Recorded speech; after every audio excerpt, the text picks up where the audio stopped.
Well, Steve, the Panthers juggernaut keeps rolling on. What else have we got this week? Yeah, we talk about the bludger of a game that was the Spoon Bowl. We've also got some player movement and coaches' signings. And I reckon the Eels might be in a bit of trouble, sadly. Let's go. I'm Ian Hawkins, and this is Sport is Life. The purpose of sport, as I see it, is to see your vision become a reality. Find your voice, create strong connections, and learn to trust your body.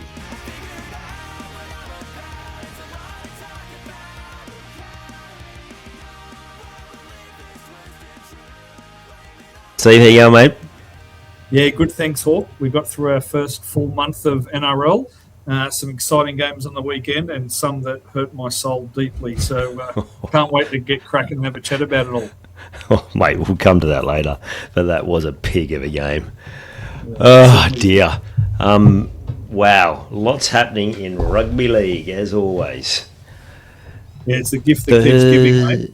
Oh, mate, we say that every week, but it just does. Thursday night, a bit of fun. I don't know if you saw DCE on Matty Johns on Sunday night. You would have turned the TV off by then, wouldn't you? No, I stayed on to see. I stayed on to see the show, mate, because I knew DC was on, and there's obviously plenty happening at Brookvale, and I knew he'd be pretty happy about it all as well. Yeah, but it is amazing. Like, even though you think you're going to be okay, and it's just funny, like things like that you've been connected to for so long. Still, he said, there's still sort of stirred emotions that he wasn't sort of expecting. It would surely. I know he laughed about it, but it would be a little bit. It might hurt you a little bit when you're getting booed by the same people who were so positive towards you for so many years. Yeah, it would have been a little bit. He certainly wouldn't have missed it. He would have heard every boo.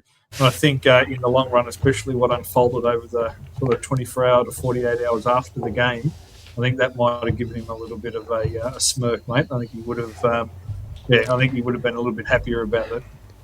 Yes, and the fairly clever sign on the hill about what was it? Was it DCE doesn't like birds, but he loves the cock or something like that? Yeah. There's some talent out there on the hill, mate. Some creativity for sure. So look, that was always going to be the big storyline for the round. DCE going back to Brookie for the first time, and the Seagulls did fairly well in the first half. They showed a little bit of fight, but at the end it was just another example of Manly just not quite being good enough, and Roosters' class shone through in the second half, mate. Yeah, and we talked about this last week about even Tom just making simple errors. It'd be really interesting to see, now that the coach has gone, if Foran brings back the enjoyment straight away and suddenly they do string some performances together, because surprisingly they did have a good crack in that first half, particularly the first 20 minutes. Yeah, 100%. I've heard him interviewed a few different times now, and that's what he's pointed to. He's pointed to the starts of each game. That they've been fairly strong. You think back to the Canberra game, they obviously got the rub of the green by the referee, but they were in a really good spot then, and this weekend too. So I certainly think you're not going to see them enter the top four anytime soon, but you're expecting a bit of an uptick with Kieran Foran just in the effort stakes. And hopefully for the Manly players' sakes, just to simplify their game. Seaball just seemed to have them disengaged and too many things on their minds. They just weren't out there playing footy. When you got a backline that they have, those outside centres, they're electric. Just let them go play footy. So hopefully Foran can get a little bit of involvement, engagement back from the players over the next few weeks to see how they go. Yeah, like I was reading somewhere in the last few days, talking about how there's still a fair bit of talent there that's just not playing to their level. So if he can change that straight away, they become not, like you said, not in that top tier of teams, but they certainly come back to the field against a lot of the team, or step up to maybe some of the field. We might talk about Spoon Watch a bit later, but that will ebb and flow, but they might be hope. Yeah, I think so, mate. If you were a Manly fan, I mean the chants on the hill were pretty brutal towards Seabold during the game. So I think if you're a Manly fan, you're probably a little bit happier waking up this morning than what you would have been with Seabold's coach. There's talk of Matt Ballin stepping into that role. He's an assistant at the Broncos now. He's been involved with the Queensland Origin side. He's pretty switched on. It's a pretty switched on dude by all reports. So if Kieran Foran can get a little bit of enjoyment back in the players, a little bit of engagement, and then they look to someone like Ballin in the future, an old boy at Manly who, traditionally old coaches at Manly that have been around the club in the past have done well, just knowing that culture, knowing what the area wants from a team. So hopefully that can help, sort of start getting Manly trending in the right direction. But it's certainly not going to be an overnight that they're going to start going ripping through the comp, but if they can get a few wins and play a bit more exciting footy under Foran, it'll be good for them, I think.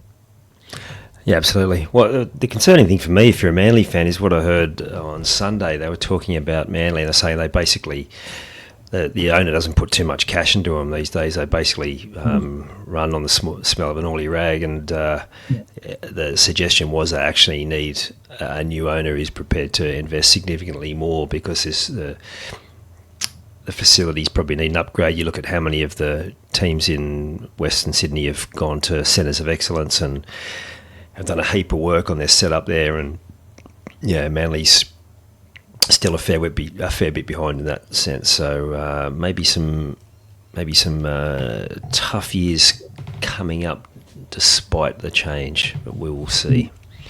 What did you think about the Roosters, mate? I'm still like, mate, I think I had him coming second or something before a ball was kicked. But I mean, we talked about the Fahu White and how good we thought he was going to be, and he hasn't disappointed us there. Is it just teething problems, do you think? You're just getting used to a new nine and a new half, or is there something else? Because it seems to be the same old story. They'll probably come with a surge at the back end of the year and be in and around the 8. But are we concerned yet? Yeah, I think I am, mate. I think I've got a foot in both camps, and I mean that by I think the spine will still take a little while to get going. Not only the halves, but Robson missed the first couple of games as well. So I still think there's massive improvements there. But what's around them at the moment doesn't seem like it's really firing. So, you're taking Angus Crichton as an example. We haven't seen him anywhere near his best. And there's a few other players. They've had obviously Billy Smith's injury as well to contend with. So, look, I think there's a lot more upside to the Roosters than what we're seeing now. Are they going to be able to compete at the business end of the season, or is it going to be a similar story, that we've seen with Cronulla over the last few years, where they keep making this run at the back end of the season, the Roosters, but they never quite do better than, second week of the semis. So I think, they're going to need to start to improve some of the other areas in addition to just getting that familiarity through the spine there, mate, because there's a few other areas that aren't quite up to standard. And as they start, it's one thing with respect to Manly, because we have been harsh on them.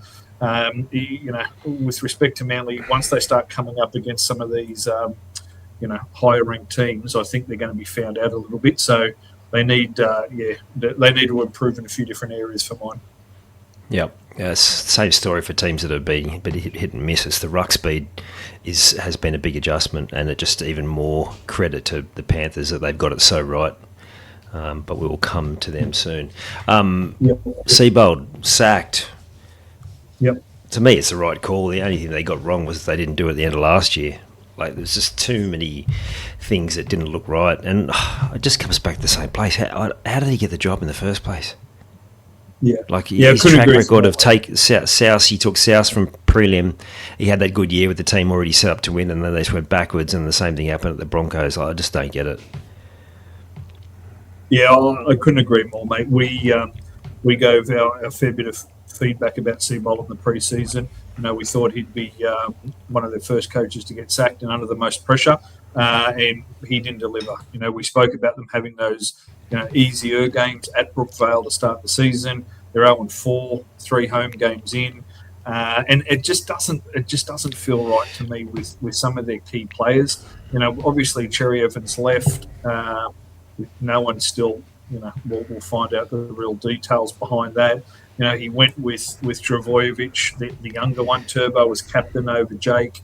It just doesn't seem right with a number of things that he's done. Obviously, Garrick is another one who's leaving next year for the Roosters. So just things haven't seemed like they're gelling. There's always something going on at Brookvale, but he just didn't seem to be the right fit for me. And, I would be shocked if he gets another NRL gig. And if he does, buyer beware, because the runs are on the board that he's just not suited for that NRL coaching role. Now, whether he's suited for a assistant or whether he needs to go back to Q Cup or the Super League maybe, but I just can't see him with the amount of young coaches we've got coming through. I just can't see him getting another gig in the NRL. Admin, I reckon.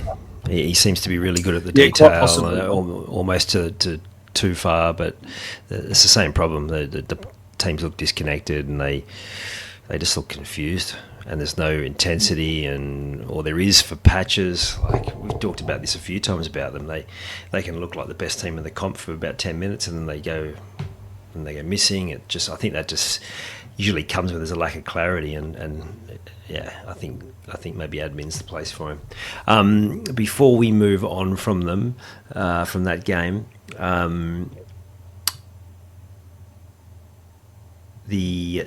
what was I going to say? I quite like Savala getting the crack. I know it was through an injury, but he just looks like a footballer, and he would have an impact somewhere. So it was good to see him on and adding value.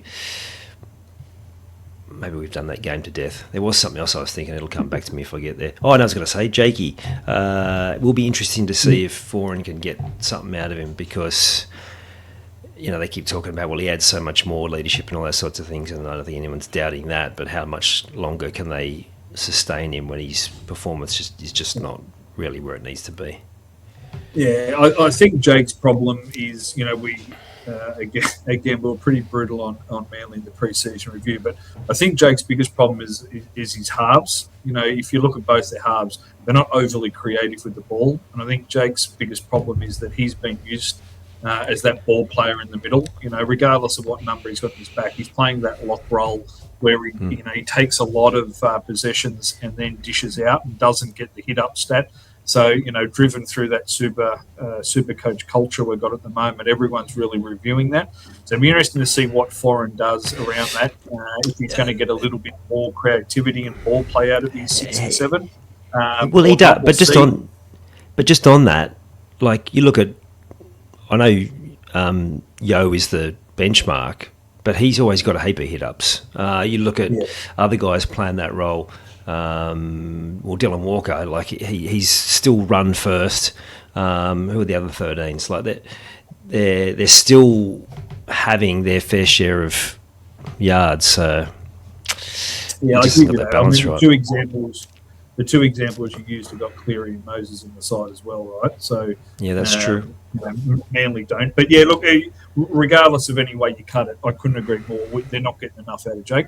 So he'll have to, whether it's a ball playing or hit-ups, he'll certainly need to get some more out of him, because he is a bit wasted there. Yeah, absolutely. All right, I think we've done that one to death. Yep. Warriors, West Tigers. This is where we both coincidentally took the jackpot on our tipping, and this is where it all started to come undone for us.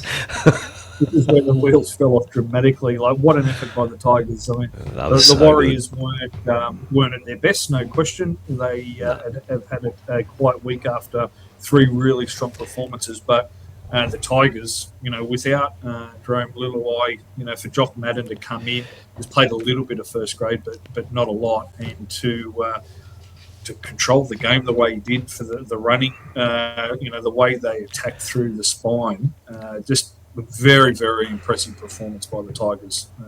It was not something I was expecting, especially over there as well. Yeah, him and Dewey looked really good. Probably again a reflection of the Warriors not aiming up defensively, which is very unlike them from what we've seen at the start of the year, and actually probably not for a couple of years now since Webster's got there. But we got to give credit to the Tigers; like they were so good, and there's a couple of times there where you thought the Warriors might come back, and the Tigers just kept coming. Like you've said there in the notes, they were very direct. They played fast. Ruck speed, they just kept rolling on, and the Warriors just couldn't contain them. I kept watching it, expecting the Warriors to then tough it out and come back, and it just never happened. Yeah, no, I agree, mate. They won that middle. They won that middle third, and then Dewey, Madden, they just started rolling through the middle. Just started getting those little half breaks. They were really impressive. So to have, we class Jerome as their best player, to not have him on the park. Dewey was coming off a hamstring injury that, was caused him issues in the past. And they were just very good football team. So for them to go over there won't be too many teams win in Auckland, let alone beat Warriors at all. So for them to take 2 points out of that game, that's a huge step forward to their top 8 chances, even this early in the season. It's almost like they've pinched 2 points that not many other teams will get. So really positive signs for what Benji's trying to start again with some of their culture. It's a huge thing. So if they can go on that, I'm not sure how long. Obviously, as we're recording this, we haven't seen team list for this coming week, but I'm not sure how long Jerome's out for. But if Madden plays like that, then it's bloody good signs for their depth, which is something that they needed to work on.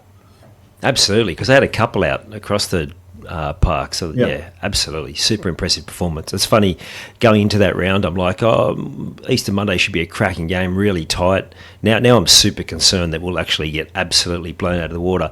But I'm also clinging to this, we thought maybe there was a top 3 or 4 that separated them from the pack. But what's really clear, and I think it'll become abundantly clear after this weekend, I feel like the Panthers will absolutely pummel the Storm the way the Storm have been playing and the way the Panthers have.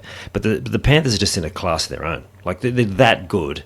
And like when we come to this next game, talking about the Broncos, again, I don't think they're far away from being the second best team of the comp either. It's just that they run into the Panthers at the start of the year. They weren't fantastic against Para, but there were plenty of moments there where they probably should have run away with that one. Just some simple errors, but they did that without Payne Haas. The guy doesn't get a great deal of credit. Corey Jensen, the other prop. He had a good game on Friday night. Yeah, real good. Yeah, he did, yeah. The Broncos just showed a little bit of class for mine that they'd been missing. So, we mentioned it last week. We sort of thought maybe after all their pre-season with England, limited preparation coming off the Ashes tour with a lot of rep players, that they might have just taken a little while to get going. Obviously, they had their turn in the media with Ben Teo resigning as their defensive coach. So maybe, we were on the mark last week around their slow start. They're just showing that little bit extra now.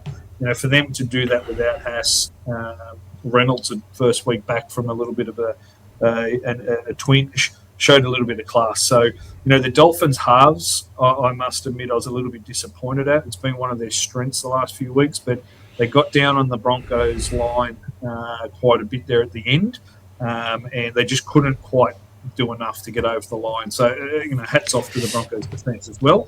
But I thought they were a little bit missing in a few different options. They didn't throw enough at the Broncos to test them at different times. But to your point, mate, hard-working in the middle with the Broncos, and then really showed some class towards the back end. So, for mine, they look like this. They're on the way up and, could cause a little bit of havoc. I don't think we've seen the best of the Broncos yet. They're going to continue to build for mine. Yeah, I agree. Do you reckon Dolphins got drawn a bit into playing how the Broncos play? They suddenly started shifting it when they should have been going up the middle. Like they went away from how they would usually play, because yes, they have some amazing attacking players, and we've seen them cut teams up from all parts of the field. But for mine, they just weren't direct enough. 100%, mate. And Katoa was a great example of that. His strengths when he straightens up gets the defence to straighten up, and then uses his speed out wide with his back five. And he wasn't playing direct enough for mine, especially in that back 20. I'm not a massive fan of Nikorima, but he's been doing a lot of good things back into last year and even to start this season. But he the same on the left side. As soon as he started getting towards the defensive line, instead of straightening up and giving his outside guys some room, he just started playing that, almost like a little bit of panic football. And both halves went. So it'll be a big watch on them. They've obviously got Seagulls next week, and we'll get to the game soon. But they need to play that direct football and then use their back rowers, who are Fini Filiaki has been huge for them. So straighten the attack up and really play direct football with their big outside backs and back rowers, and they'll get back into the winner's circle. But yeah, hats off to the Broncos. Without Haas, they were pretty impressive for mine. Yeah, absolutely. Oh, man. Mental blank again. See, that's what happens when we record these at the end of a long day of work. You talked about players you don't like. Player I have been glazing since the start of the year, Katoni Staggs. What I loved is the game's pretty much done. Oh, mate, I do. Because he just gives it everything, and you just knew, right, when he went into dummy half at the back of the game that he was still thought there was something on there, and I just love how he can just produce that out of nothing. I love just how hard he plays, whether he's got the ball or whether in defence, mate. What a player! Yeah. That try at the end, I tell you what that does, and it didn't do much for the game, right? It was what it was. But that just builds a bit of culture. It gets the fan engagement involved. The passion he showed after he scored that try, that's what the fans want to come back and see. That's when the fans go berserk. So while it was irrelevant to the scoreline, they're the sort of things that continue to build for the season and make sure that there's a full house next time they play at Suncorp. So very valuable try in the bigger picture of things. I stir you up, but you want to play with blokes like that. You want to support 100%. Teams with blokes like that. So, yeah, huge effort by Staggs for bigger things to come, I think. Yeah, absolutely. And he's a barometer for the team's energy. Like, when he was a bit flat against Para and they came off a bit, I didn't think he was great against the Panthers, but then maybe there was limited opportunities there. But when he's up and about, mate, the whole team is. And, again, we talked about Huss not being there. Like, what a performance. Now, I didn't see this game. I've spoken to a couple of mates who are Dogs fans, and they just said that the attack was just too predictable. And I said, I read that, when Crichton went in and got in around the ball that it changed, and they said, yeah, but not much. Like, is that about how you saw it? Yeah, I did, mate. It was, we've been pretty harsh on the Bulldogs attack, and to be honest with you, it got more confusing. And I'll tell you why. So they've moved Crichton from centre into this hybrid fullback role. They moved Burton from 6 out into the left centre role. We're not sure where Connor Tracy was playing at one stage. Sullivan was started on the bench, played time at hooker, was a time at halfback. They're all over the place with what they're trying to accomplish. So if Crichton needs to play fullback, we'll move him to fullback, and Tracy doesn't make the side. If Burton's the best centre, start him in the centres. For that much to be happening, we spoke about last year around the Galvin coming in and making changes to their spine at the last minute. Well, they're doing it mid-game now. I don't understand how they can be this confused about what their best 13 is and be out there running it. You cannot change these key positions week to week, let alone in the middle of games. So, there was a bit of press during the week because they obviously played the Knights, after the game, that O'Brien is their attacking coach. There was a lot of Knights fans had great joy of taking the piss because he handcuffed Newcastle last year, and the Bulldogs are already handcuffed just with their confusion. So I think there's something that has to change with the Bulldogs, and they've got to get their team right from the get-go and then stick with it. So make a decision. If there has to be a tough call made, then make the tough bloody call and move on. Because I don't think dropping Cherry and putting Tuala in there is enough. There has to be something that they know what their team is. No other team in the comp changes like this, and it's having a fairly big impact for mine on their point scoring ability. Yeah. I read somewhere today that they're on the verge of re-signing Connor Tracy for 2 more years. So that's saying that they're all in for him being the fullback. That makes it even more confusing. Like, you just wonder where they're heading. Maybe Crichton does end up in the halves, but yeah, I didn't realise Sullivan came on and played a bit of hooker and a bit of half as well. Wow, that's unbelievable. But the thing is that they've gone.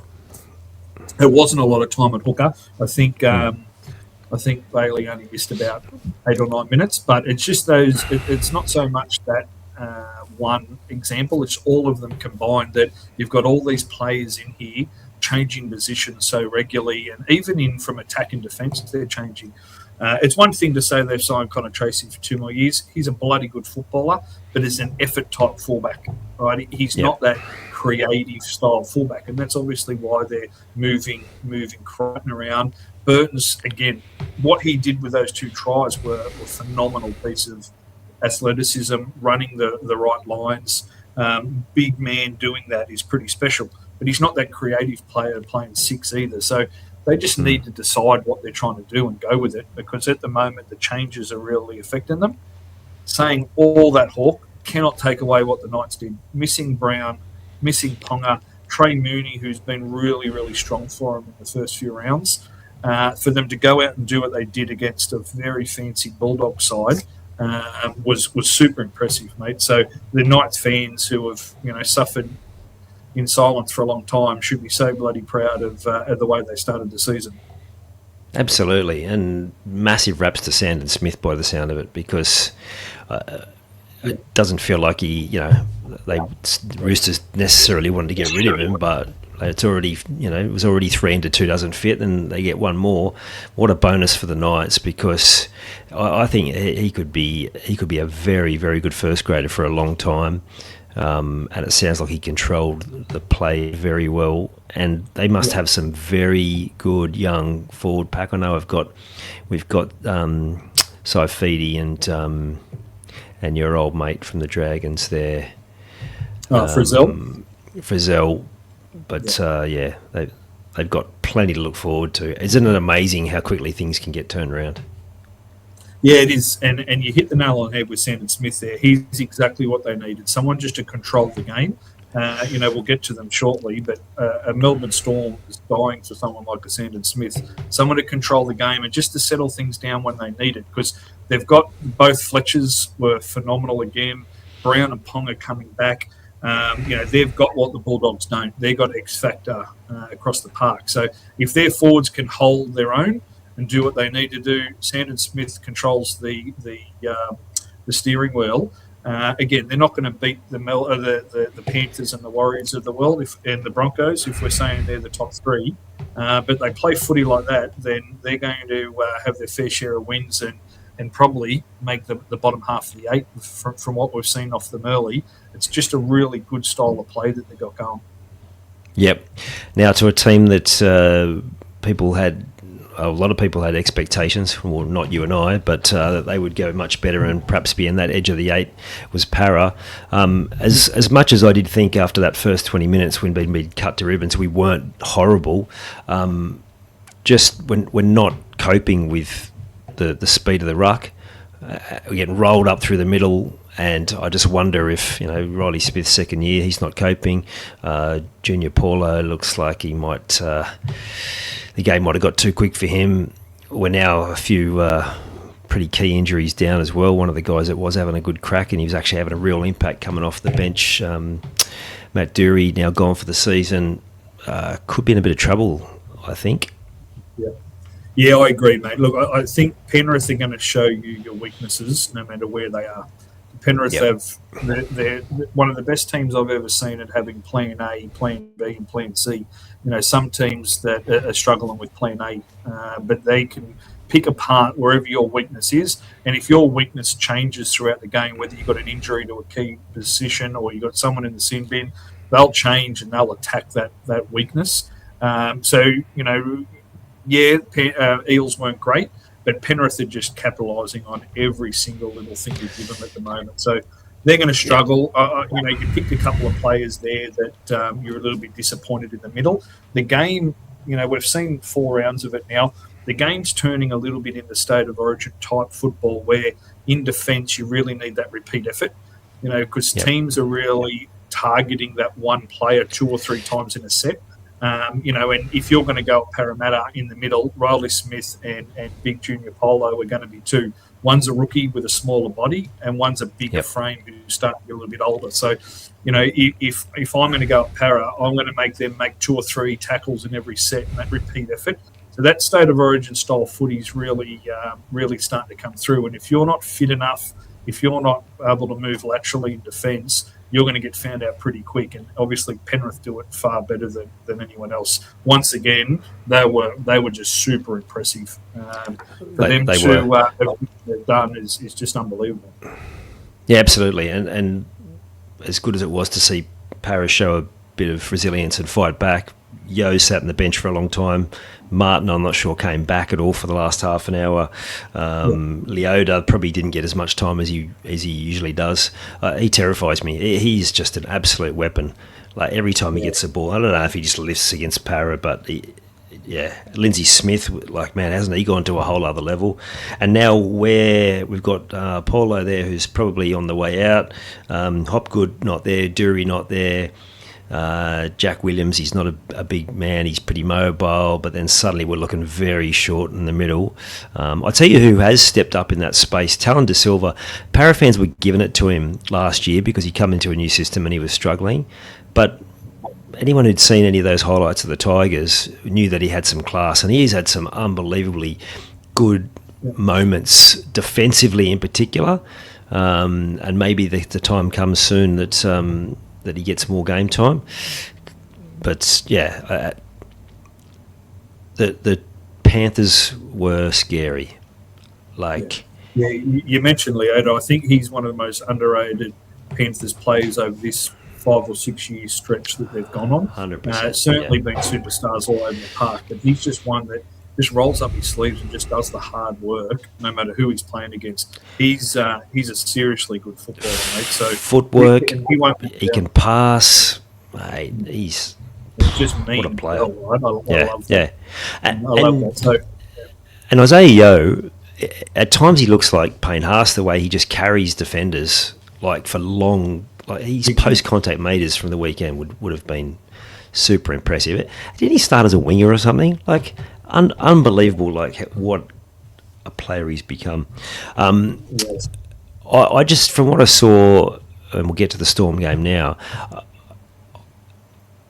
Panthers would have to have a really off night, and you just can't see them not getting up for the Storm game, for the Storm not to be in real trouble, because we talked about the warning signs. We also have talked about, it's too soon to get off the Storm because we've done that too many times before, but I don't know how many years it is. It's a long time, I think, since they've lost 2 in a row, and they just did not look good. Again, the Cowboys did, and what a transformation for them. But real concerning signs from the Storm, wasn't it? Very uncharacteristic. Yeah, well, we say uncharacteristic, but we spoke about it last week around this starting to become a little bit of a thing for the Storm, where they get out ahead, they score a few tries, and they don't have a game managing half to be able to close games out. You look at some teams that they get out to that lead and then they just go into cruise control. They kick to the corners, they defend really well. They start, and the game's changed a little bit now where, momentum is a big thing. So it's hard to protect a lead. But Storm, the last, we've spoken about a few of those big games in seasons gone by. Last few games here this year that they've started in, where they've really gone out hard, they're looking good. But then the wheels have fallen off. The other team's got some momentum. The Storm haven't been able to either wrestle that momentum back or control that lead. So, pardon me, you look at what Harry Grant's doing around the ruck. That one try he scored where he threw that unbelievable pass that very few players in the game could have achieved. But there's not that game managing half where they can really take control of the game and steer it. A Sandon Smith style. They don't need to be these world-beating Nathan Clearys. But I think there's a little bit there with the Storm that it's not quite gelling at the moment. I think Bellamy, a few things he said in a few press conferences, might be a little bit worried. They would have expected to be able to go up to Townsville and get the job done. The Cowboys have been less than impressive. They've won a couple of games, but have been less than impressive this season. But they they took the momentum and kept running with it, which was super impressive. So if Storm can't figure out a way to wrestle back momentum, and it goes for every team in the competition with the way the new rules are, they're in for a little bit of a harder time, I think, than seasons gone by, mate. We won't write them off because that would be just a little bit silly given history. It does feel like the toughest that they've been doing it for a long, long time.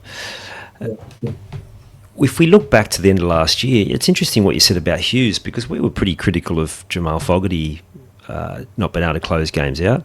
But yeah, you raise a good point about Hughes.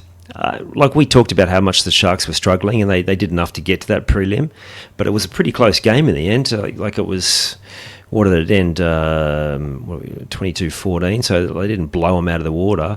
And then when he's tested in the big games, like they had come back to that stat. They haven't won since Cam Smith was there, who becomes that closer.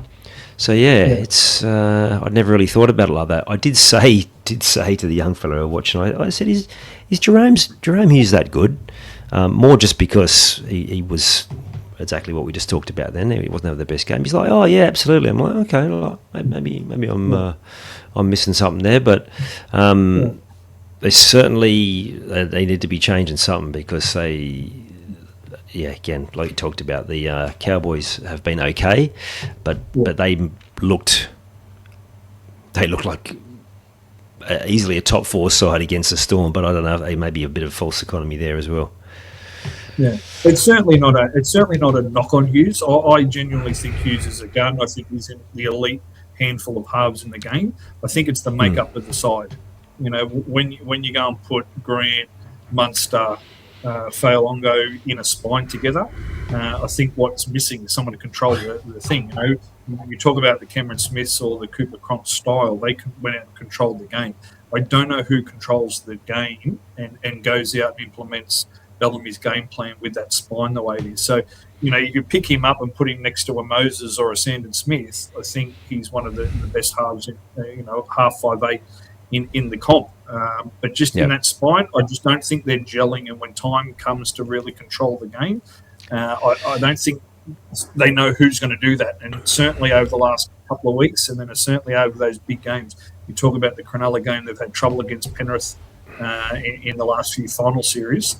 I think they need someone to stand up and say, okay, this is my team. I'm going to control the game and get them over the line. It'd be really interesting to see the Penrith game, because both teams are going to be up for it. If Storm lose 3 in a row, they're in a bit of strife. And you talk about Penrith, we spoke early pre-season, they had these really big, hard 5 games. Then it started to play some of the weaker teams. So they know that they can get over the Storm here. Not only does it send shockwaves to the Storm, they'll desperately want to put 3 losses in a row to them. But it gives them 5 wins and then some easier games. So this will be a monster. Cannot wait for Good Friday. Hopefully I haven't had too many 4Xs by 7 o'clock Queensland on, because it will be a monster clash. When we were talking about... I probably will have had too much before then, so I may need to watch it Saturday morning. When we were talking about how wrong we got it with the jackpot, it did sound like how quickly you fired up that you might have had a couple by then as well. Yeah, I did. I might actually watch it just as the Dragons and Cowboys are kicking off, because that will be another bludger of a game like the Titans-Dragons. But let's wait till we do that, mate. Absolutely. Raiders Sharks. I didn't see this one. I was at football. Talk us through this. It sounded like it was pretty tight. Yeah, it was. It could have gone either way for a really long time. I picked the Raiders on, not quite a 50-50, but I saw this game could have gone either way, and it was like that for most of the game. I thought the Sharks were the better team and probably deserved to win. Their attack started to click. The more I started watching the game, the more, I thought back to our conversation around that Penrith loss, compounding the second week, the second loss that they had. They didn't look good after that, but it started coming back. And potentially that's good signs for Cronulla getting the shits that they lost to Penrith. If they're going to go the next step, it's those big games. So maybe we're a little bit harsh on Cronulla losing that second week, and Penrith really having a knock effect on them. So it'll be interesting to see. We'll try and look into it for next week. What's happened to that team the week after they've played Penrith? Because I thought Sharks were pretty good. Going down to Canberra is not a tough task, and I certainly don't think Canberra was as bad as the result. They had someone in the bin early. They lost Big Red early in the game. That, truth be told, I thought it was a bit harsh, but that's the game we're playing at the moment. So Canberra weren't as bad. I certainly think Canberra's run's coming. They would have had to get over what happened to them last year. Stewart knows he's got a semi-final style team, so there's no use busting them and burning them early. So I think Canberra got plenty of wins ahead. But, yeah, I think we might have been a little bit harsh on Cronulla coming off the back of that Penrith loss, if I'm making sense to you, mate. Yeah, absolutely. That was the stat, was the impact of the Tigers and how the teams went last week. Well, the Roosters seem to buck that trend a little bit. Hopefully Para do too, otherwise it could be a massacre on Easter Monday massacre against the Tigers. You mentioned the sin bin. Again, Mitch Kenny, I know Yongi's got an injury from it, but I don't get that one. I was sitting there going, surely you can't get binned for that. No, well, I'm not real impressed at the moment with what the NRL's doing. We lost them. We haven't spoken about the Drags and using that as an example, but we lost a heap drop on Hopgood. It wasn't good, right? And the injuries cost Hopgood his season. I understand that completely. We're yet to see the charge sheet at the moment. Well, I certainly haven't. But what Galvin did on the weekend was far worse for me than Dragon. So, when Galvin went in, he was by himself. It was one-on-one tackle. And what Galvin did on the weekend was far worse. So, for me, if he doesn't get equal to injuries aside, I understand that completely. But what Couchman did, Couchman had two Dragons players on Hopgood's shoulders, and he never lost his feet, Couchman. At all times, his feet were in contact with the ground. Where he's Galvin hopping on the back and lost his feet on a one-on-one tackle, and that was the only reason there wasn't an injury. If there had been two defenders on his shoulders, then he would have had the same injury to what happened to Hopgood with the Couchman tackle. So, for me, there is a massive inconsistency with the 100%. The referees. There's a massive inconsistency with the tribunal. And if they don't get a handle on it, it's going to start to stand out like dog's balls that they're basically favouring teams and certain players, mate. It's not looking good at the moment with some of the decisions the NRL's making for the suspensions for mine, mate. Galvin got grade 1, so you were just a fine. Mitch Kenny grade 2. I just think that's so harsh given the nature of the tackle. And he didn't yes, he landed on his ankle, but he didn't. It wasn't a hip drop, and I just think you've got to play those at full speed and go. Well, what else is? Just sometimes things can be accidents, and if you want some unbiased things, you go to any of the para fan groups, that's overwhelmingly what people are saying. But they're of the same opinion. What the hell's going on? It's good that we got the bin, but that no one's going. Oh, what a disgrace and. It's don't like where it's going. I'm with you. No, it isn't. They've got to get a handle on it real quick because the fans are going to find out that the pattern's going to emerge of which teams and which players that are getting away with different things. Because right now it's not good. You got me on a tangent with officiating now. There were two absolute blatant forward passes in the Bulldogs game. That if the touch judge on the left-hand side is still in the NRL this week, I'll give the game away. They were blatantly forward. That could have had an impact on the game when they both occurred. So they need to get a bit of a focus on the officiating, or the fans are going to, flashing red lights all over it, mate. Yeah, I actually thought they had a decent game in the Para game, to be fair, because, when you're watching your own team, you certainly find anything that's remotely feels unfair. But no, apart from the bin, I thought that was pretty fair. Just quickly on the Sharks before we move on to the main game, what how did it sounds like Tricky had a good game. Were the halves good? Yep. Did they get back to that end of last season structure that we talked about, rolling up the middle, and then those blokes doing everything off the back of that? Yeah, I wouldn't say as far as what we're expecting. It looks like there's still, some growth and some consistency there, but certainly more of it. Trindle, I thought, took ownership. It's starting to more and more look like Trindle's football team that Nico's playing 5'8" in, or regardless of the position on the number on his back. But it certainly looked better. It looked like there was more consistency, more flow. That spine was starting to gel a little bit. So I certainly think, as I said to you, there was some good signs there.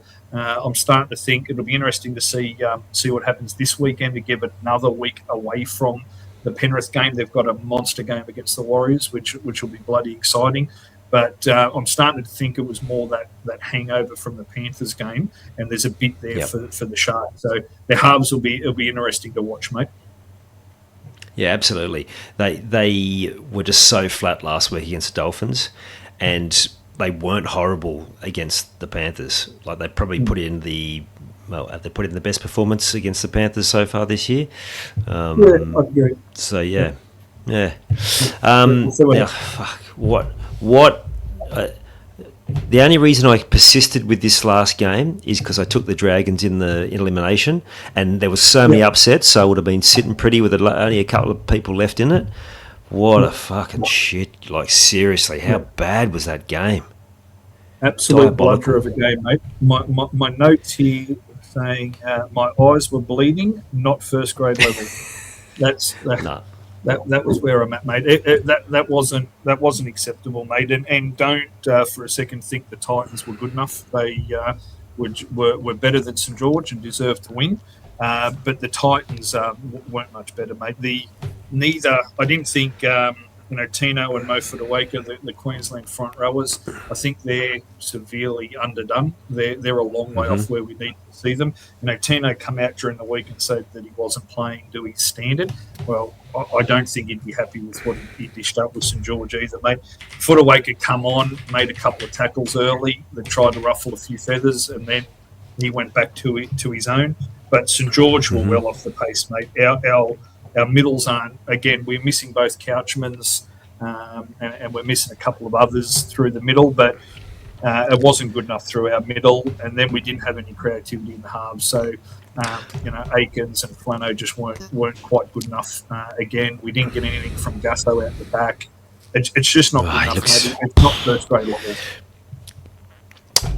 For all their dominance in that first 20, 25 minutes, if they'd had some sort of attacking flair, they would have put them to bed. The game would have been over. So they defend really well, but I think, but then the back end, they just kept dropping the ball in the second half. You're getting very little out of Gutho. Like, he's got to be injured, or either if he's not, well then he might be done, because he looks slow. He's not safe anymore. And again, like you said, it's not like the Gold Coast threw a heap at him. The guy who unlocked him was Arama Ho. He looks like a bit of a player of the future, because mobile, hit a good hole. He's stepping fullbacks. But when the Dragons got an attack a couple of times in that back half, where, like, because I'm talking through my wallet, I'm willing them home, they just threw nothing at him. They would repeat sets on the Titans line, and they never looked like scoring. They shifted wide, and you go, oh, okay, maybe they're going to an overlap. It looked like they had an underlap. Yeah, there was an underlap. Yeah, that sums up the Dragons' creativity right there. They did, mate. Everything you just said is exactly right. They had all the penalties early. They had the 6-agains early. They were rolling through the middle. And while I say that the middle forwards weren't good enough, they started being dominant, that first 15, 20 minutes, similar to what they did with Parramatta. So they had all the opportunity they needed to. Atkinson and Flanagan didn't create the opportunities for the edge.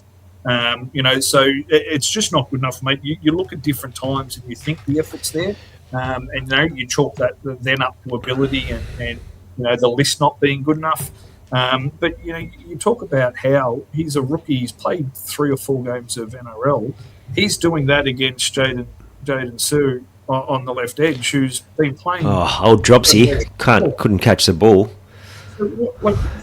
It's not good enough. Is the bottom line. So I'm a massive Flanagan fan. I think he's the right guy for the job. But right now, he's not getting enough out of the 17 we've got, and something drastic needs to happen to the Jags for them to get them back into contention, let alone do anything more than that. It's just simply not good enough, mate. For years, we've been told that the depth isn't good enough for more teams, and then we've been going, oh no, there's plenty of talented guys coming through.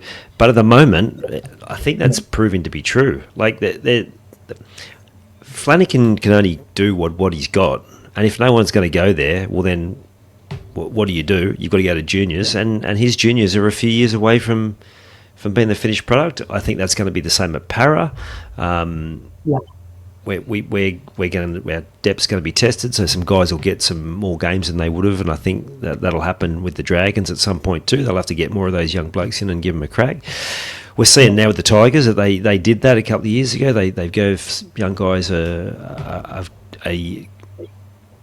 long run when they weren't quite up to it, and they didn't necessarily have the guys around them, but that's paying dividends now. So I just think people need to see that it's got to be a long game for the Dragons, but they are still 7, 8 players away from being a decent first grade team at least.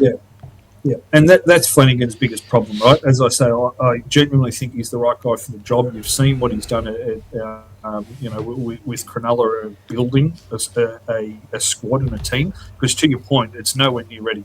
Kyle Matangi comes in next year, tremendous. That's great, but there's still more. So that development needs to continue. Unfortunately, the NRL is a today competition, so he needs to start getting some results today to keep the fans at bay and to keep the officials at bay. And while he's continuing to build underneath him, so the Couchmans are examples of that. They've been some of the forwards in the competition. They're still young fellas coming through. So, look, there's green shoots for the Dragons, but right now today, they are well behind what an NRL team needs to look like, unfortunately. Absolutely. All right, let's skip to the power rankings from Gags. He's been brutal. Last week we had Panthers, Warriors, Dolphins, Broncos, Storm. I was a bit surprised to see the Dolphins so high. This week, he's just dropped the Storm altogether. Now, they weren't great. But the biggest surprise for me though, he's got Penrith at 1. That's a no-brainer. He's still got Warriors at 2. Yeah. No, I spoke to Gags today in depth about this. So he's left the Warriors at 2 on the back of the Tigers' loss. He didn't think it was as bad as what some of the others were. And look, the Storm. He moved them down to 5, and we sort of chipped him on that last week. He's moved them out altogether, but they are on the back of 2 losses. And one to the Cowboys. So yeah, he's moved the Storm out of the 5 altogether. He didn't muck around. No, and again, I can't argue too much with that, and I can also see why he hasn't got the Tigers at 2. But I'd have had the Broncos higher. I'd have had the Tigers and the Knights higher. The team's winning games, and. But apart from that, I think he's probably got the 5 right. Just maybe we just disagree in the order. What do you reckon? So he's got Penrith, Warriors, Tigers, Bronx, Knights. I think that's about right at the moment. Yeah, it is. And who would have thought, we gave a pretty in-depth season preview on all teams. Who would have thought after the first month that the Tigers and the Knights would have been in the top 5 power rankings from Jacob Gagan, but they're winning games, and you can't knock them for that, especially with key players out. So, look, I'd probably see it the similar way. Again, the Warriors losing to the Tigers, I'll probably drop them down. But if you think the Tigers are number 3, then the Warriors have had pretty convincing wins and then a loss to a number 3. So, I think he's probably thereabouts. But again, this week, there's a number of teams that are playing each other that are in that 5. So there's probably to be some movement again for next week, mate. So it'll be interesting to see how he sees it. Absolutely. All right, this weekend's games. Thursday night, before the sacking of Seabolt, you'd had the Dolphins a shoe-in for this one. I still think they'll probably win, but it's the unknown, isn't it? There seems to be a bounce back often when a coach comes in. I just don't know. Like, we're coming from a pretty low base for the Eagles, so I'm not sure there's going to be enough there. They've both been a bit hit and miss. Manly, just talked about it, it's just going over the same. They're inconsistent. They have moments, but not offering a lot in attack. Defence is just awful at times. I just think if the Dolphins can keep the improvement they seem to be making, they should be well too good for this one. Yeah, I agree, mate. If you're a Manly fan, you just want to see a little bit more improvement in the effort areas. You wanted to see to play that bit longer. Their opening 20's been good. So you're just hoping for a bit more commitment, a bit more of an 80-minute performance. And for the Dolphins, you want them to play a little bit straighter than what they did last week. So if they can play straighter, especially in the middle third, then they should have too much for Manly up here in Brisbane. But if they can just show a little bit more spirit, a little bit more commitment, then I think Manly fans will be happy. I can't expect any Manly fan to be fair income if they think they're going to start winning games. But if they can just show a bit more commitment and then get a few wins over the next sort of 5 or 6, then I think they'll be happy, mate. Yeah, absolutely. This one's a tough one to pick on Friday. There's always a close game, these two lining up on Good Friday. Always a bit of tension. There should be a massive crowd out there at Homebush. Bulldogs can't be that bad again, can they? Yeah, I'm going to say they will be, mate. I'm not until they sort out what they're doing with attack. They don't have enough points in them to beat too many teams, mate. You look back all 3 games now; they haven't put on too many points, and they haven't played the superstars of the competition. Truth be told, they probably shouldn't have won a game. I had Canberra over the top of them. We all know what happened with St George in Vegas with the bloke with the whistle. So with the strip, if South have put on a few points, I think it could be a tough day for them on Good Friday. I really liked Bennett going down in the dressing room on that Roosters game when Johnson scored that try.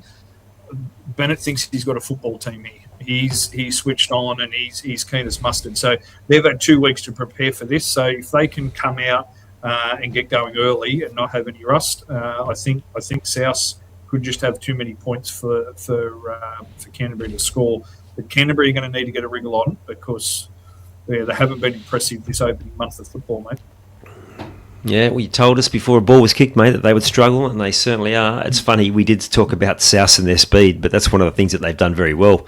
Their outside backs have been pretty electric, and they've created plenty. So for all the good predictions we made, we've also got a couple wrong. But again, long season for both the things we got right and the things maybe not so right. So it will be interesting. I like this game. I think it'll be a good one. Panthers Storm, yeah, we talked about it. Again, we fingers crossed for a good one because as a neutral, you love it. I just can't see it, mate. I just cannot see it. Yeah. Yeah, look, for me, Penrith, you keep tipping them until they get knocked over. But I just think right now they're just going too well. I think Storm haven't been like this for a little while. As we said, 2 losses in a row is very rare for them. They'll be asking a few questions internally about it. Admittedly, one was against last year's premiers, so we understand that, albeit at home. The Cowboys away though should have been a win, and just the way they've played, I think, is going to be the big one. So, a cracking game of rugby league Friday night. Cannot wait for it. I hope so, because there's nothing worse than sitting down for one that you think's going to be good and it not being the case. So, fingers crossed for that. Dragons Cowboys.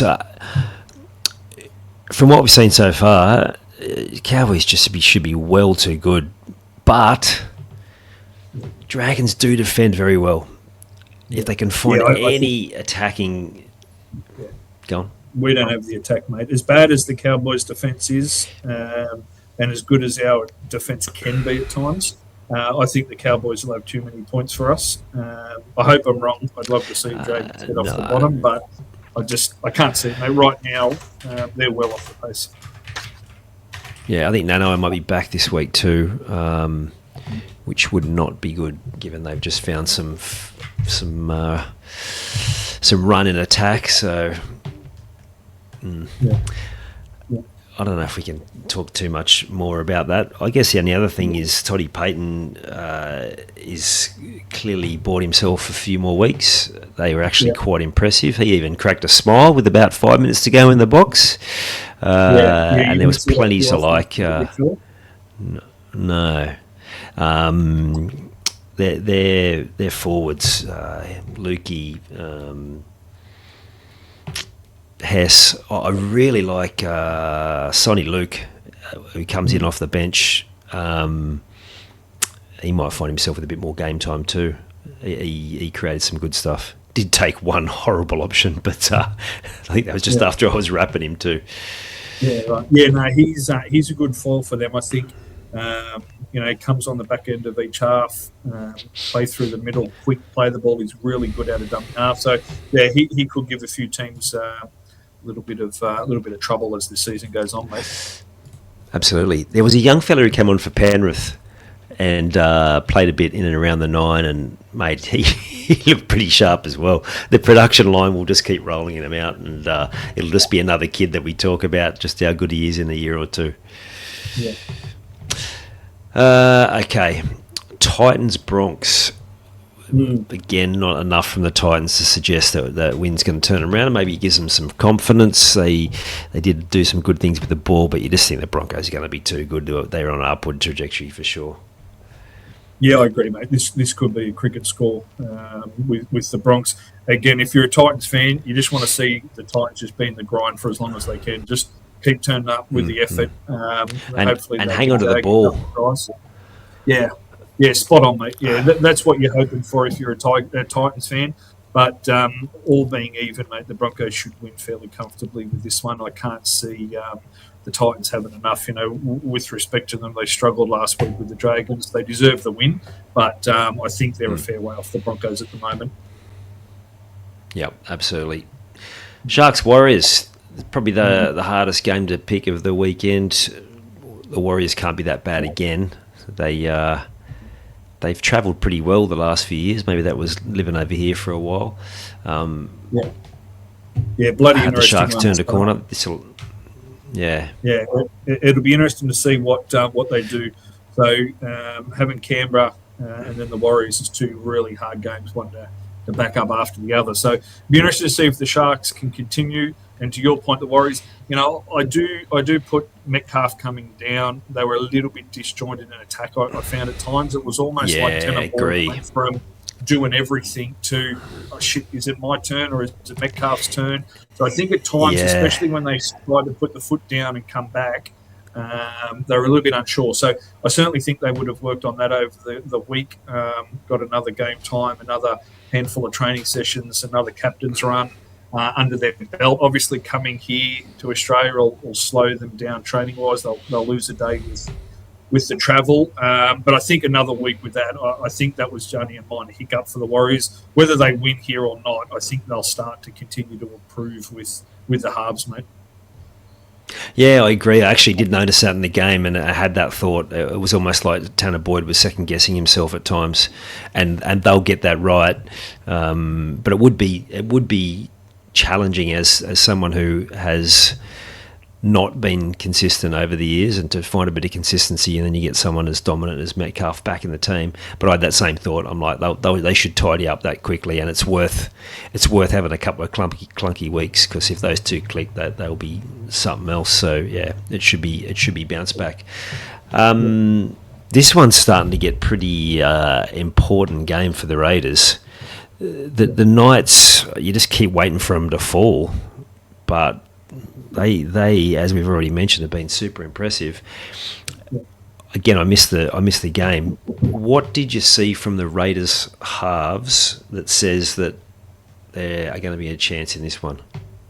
Yeah, look, there's certainly still that edge about the Raiders. They're really big, they're fast. They can literally score tries from anywhere on the park, and we saw that to a certain degree against Cronulla. So they've got danger across the park. That Ethan Strange at 5'8", he's just going to continue to be a dominant player. But to your point, 1-3 to open the season, regardless of who should have won or penalties or any sin bins, etc. At the end of the day, the results are the results. You can't go back and play shoulda, coulda, woulda. So I certainly think they've been, one of the better teams, or probably the best team to be down in the bottom half of the 8. But results speak. So Newcastle will certainly be flying high. They know they can win without their guns. They proved it. And regardless of our opinion, everyone seems to think Bulldogs are one of the better sides. So they'll be flying high and with a lot of confidence. And it's a very tough trip from Canberra to Newcastle. It's not an easy one around the corner. So Canberra will be desperate for a win here, and they're going to need to dominate the middle early, and then hope their big backs can just start to score some points, mate. Yeah, absolutely. It's all the more impressive, the Knights, when we look at some of those other teams. We're talking about slow rebuild and how quickly Holbrook's got them, not just being competitive, but winning games. Yeah, mate. And we talked about it in the preseason, talking about, well, maybe what he did at the Titans was a little bit better than maybe he was given credit, given the struggles that the Titans have continued to have. Pretty impressive. I think if we look at form lines, how quickly do you rule out last year's form and just go all in? And I think it's probably come to about the point where you just go, well, the Knights just go on their merry way. Monday, Eels Tigers, mate. This could be a real problem for Para. I reckon it's depth going to be tested. We'll be really interested to see who they get to come in and play in the middle. I think I was reading the other day our top 30s down to about 22, 23, so they're going to probably have to bring in some development players to play in the middle. There's sort of no standout guys in the to come in up front that you're going to look at and go, oh yeah, that makes sense. They're going to have to blood some young guys. I'm hoping it's just teething problems, but to me, Pezzett is looking like a player that has only played 20 first grade games. Like, for all his quality and for the good games he's had, including that semi-final we talked about last year against the Dogs, he's still getting caught out defensively, and he just takes some strange options in attack as well. And at the same time, I don't think Moses has been that great either. So, yeah, could be a real problem. Yeah, it'll be a really interesting one. I wouldn't have picked Tigers to be favourites on Easter Monday, but the way they've come out and started the season has been quite impressive. So we haven't seen the final teams or any of the markets, but you've got to have Tigers ahead just with the expected full pack that Penrith will Para will put out and the way they've played. Not sure of sides of the field, but if Kai Pearce-Paul's up against he does. He runs. He does. He runs on that right side. Yeah. So that will be carnage if they could get him anything near one-on-one against Pezzett. Kai Pearce-Paul will cause all sorts of trouble for him. So look, you got to have Tigers ahead. How Tigers respond to being favourites, They haven't done that for a long, long time. Sure, you've got Penrith players that have come over that are used to it, but as a team themselves, they haven't been favourites for too many games over the last 4 or 5 years. So, monster game. Surely it's a full house out there. Easter Monday, standalone game by itself on the day. I can't wait for it, mate. It should be a cracking game of footy. But yeah, for all intents and purposes, I think the Tigers are probably going to get the biscuits there, mate. Yep, we got Iongi will be out, so we've got Papali's going to be decent at fullback, but he's not going to be at the same level. Our halves aren't going great. We've already talked about Riley Smith not being quite at the level he was last year, and could be a very good win. But you're right, that's given me some hope. They haven't been favourites too many times, and on the odd occasion that they have been over the last few years, they haven't coped with it. The one person I should give some credit to, because I've been pretty scathing of his defence and not aiming up, but he was really good on the weekend, was Kelly. I don't know what those the momentum points where it's like this new thing Fox is doing, and Cleary was at 8 points and Kelly was at 7.5, and then it tailed off really quickly to other players. So he contributed massively. He defended much better, which obviously helped Pezet. But fingers crossed is all we can say. I think we predicted it, but for you and I, it could be another tough weekend watching our teams. Yeah, I think so, buddy. I think you said there was no questions this week, or did you get any late fan questions? No, I didn't. I wasn't able to check, mate. So no questions. We have got some news around as we're recording about Tui Kamikamica. Appears that he may have had a stroke out on the training paddock. So hopefully by the time this drops, there's some more news and he's all okay. But at the moment it looks pretty serious from what we're hearing. Yeah, really concerning actually, and you just hope he's all right. It sounds like they talk a lot about character at the Storm. I was listening to Cooper Johns talk about it. Just what a great fella he is. I know that doesn't make a difference. Everyone's got their value, but it's worrying indeed. Hopefully so. The other things you said before we jumped on, Sarko to the Storm. They've been looking for a goal-kicking outside back, and they found one. I think that's a really good pickup for them. Warbrick, was he confirmed at the Warriors? Is that right? Yeah, I believe he's confirmed 3 years for the New Zealand Warriors. So I think that's good signing big signings for both clubs, and I think it'll be good for both players. I think they both will fit into those teams well. Both quality footballers, really good finishers, work hard. Obviously, Asarko's a goal kicker, which the Storm need, with Meany on the way out over to the Perth Bears. So I think they're really good pickups for both teams. And there's some interesting news. It looks like Willie Peets will become the PNG Chiefs' first coach. So that's a monster thing for Willie to be coaching in the NRL, and a bloody big deal for, I think, a number of clubs around the NRL that might have been looking at Pete's. He's had a very, very impressive Super League coaching history. He's done a fair bit of coaching here in the NRL as an assistant as well. So I really like that for him. I think he was definitely next man up. So for the PNG to have a coach locked in now, that's certainly going to help him moving forward. Yeah, absolutely. He must be confident they're going to get a good list together. I did hear someone talking about from reports so far, just with some of the conversations, because obviously he can't talk anything specific, but just what the willingness of players to go there is that all the reports are that there are plenty who are happy to take the tax-free dollars, including any third party. There's plenty of mining money in PNG. It could well be there's a few players holding out for 2028 and to take advantage of that, and they could well be ready to go, and maybe that's why he's gone there, because to me, if you're looking for your first NRL gig, you'd want to be confident they're going to have something to play with. So maybe he knows something that we don't yet. Yeah, quite possibly, mate. I mean, your point around, he can build his own team. They've obviously got to agree. But I think tax-free money, building your own team at PNG would be better than taking the Manly job at the moment. So, and who knows? Yeah, for that matter, there aren't going to be, the Panthers or the Broncos aren't going to come up anytime soon. So you got to pick and choose as a rookie coach where you're going to go. And Pete's obviously thinks that there's talent that's going to drop there. Peters, you're thinking of Geordie Peters, Willie Peters, mate. They both played around the same time. All right. That is solid. We probably should get better at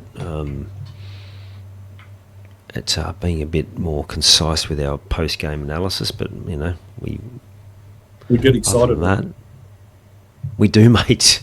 Well, I think everyone, you've only got to go to fan groups and see how much people like to have their say, and That reminds me, we need to get onto that to give people the opportunity to come on. We're going to want to get some episodes there and get some people to come on and share their thoughts. So keep that one in mind, people. And make sure you keep the questions coming, because I didn't get any at my end. Steve, you said you didn't check, but from all reports, there wasn't many floating around last time you checked. So people, get your questions in after a game, after a round. It doesn't even have to be a question. Maybe just something you saw, something you wanted to point out, anything you wanted to share. Yeah, hit us up. Yeah, definitely get on and like the pages and subscribe to the YouTubes and wherever you get your podcasts, so you can listen in and be involved. The more involvement we get, the better it'll be for everyone to listen. Good man. See you next week, Steve. Cheers. Bye, mate. You've taken the time to listen to this whole episode. Now it's time to take action. Commit to one thing you've learned today and make it happen. And to avoid any obstructions, join the Sport is Life movement by clicking on the link in the show notes.